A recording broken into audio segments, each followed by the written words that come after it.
Have you ever stood in, say, an airport or maybe a huge sports bar, and you look up at this perfectly clear TV screen and you just wonder, how are they getting the signal there? Yeah, how? Because it's hundreds of feet away from, well, anything that looks like a computer. Exactly. We've all tried running a long HDMI cable from one room to another, and it doesn't work. Oh, it's a disaster. You get signal loss. You have to buy these incredibly expensive, thick cables. It's a massive pain. Right. So today we're doing a deep dive into the actual hardware that fixes this whole distance problem. We're looking at a specific unit from NTI. It's the ST-IPHD-R-POELC-V4. It's a mouthful for sure. It is. But our mission here is to really get how we can now push 1080p video over, just standard internet cables. And the real secret weapon here is something called power over Ethernet. It really is. I mean, this is the device that bridges the old AV world with modern IT.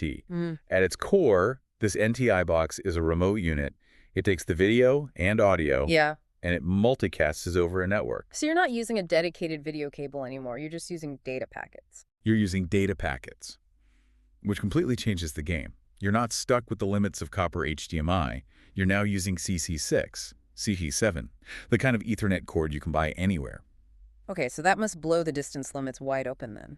It shatters them. That 50-foot HDMI limit, gone. With this, you can push a signal 394 feet, that's 120 meters, over a single KT6 cable. Wow. And even if you're on older CT5E cable, you're still getting over 300 feet of range. All while keeping that crisp 1080p resolution. Yeah, no quality loss. Okay, so let's get into the alphabet soup in the name. The PoE part. Power over Ethernet. This is the key. For anyone who manages facilities or installations, this is the part you need to hear.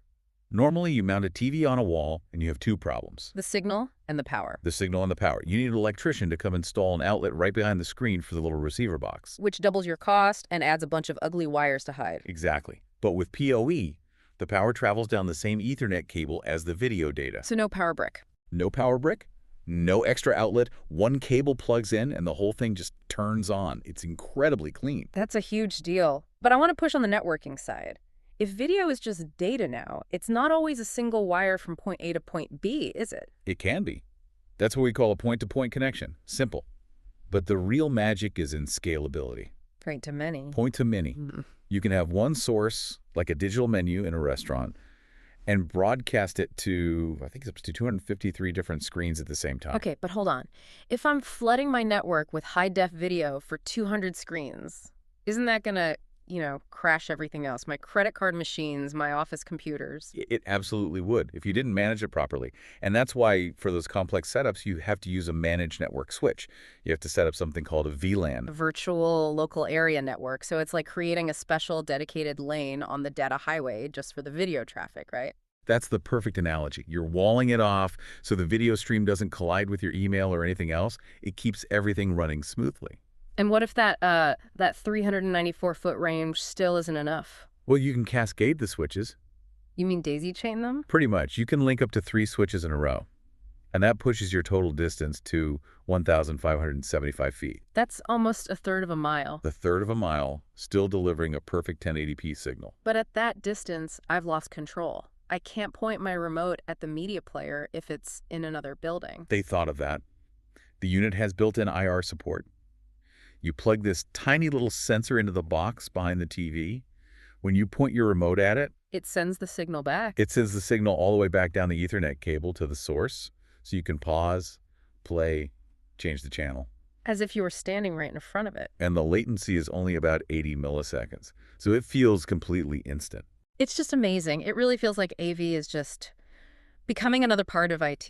You're replacing these expensive specialized cables with cheap, flexible network wire. It's just more efficient, cleaner, and way more scalable.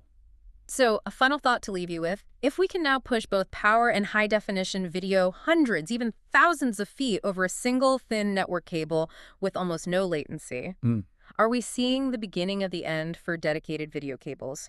Are things like HDMI and DisplayPort going to become relics, only used for that last inch between the wall plate and the screen? It's definitely starting to look that way. Thanks for listening to this deep dive. We'll catch you on the next one.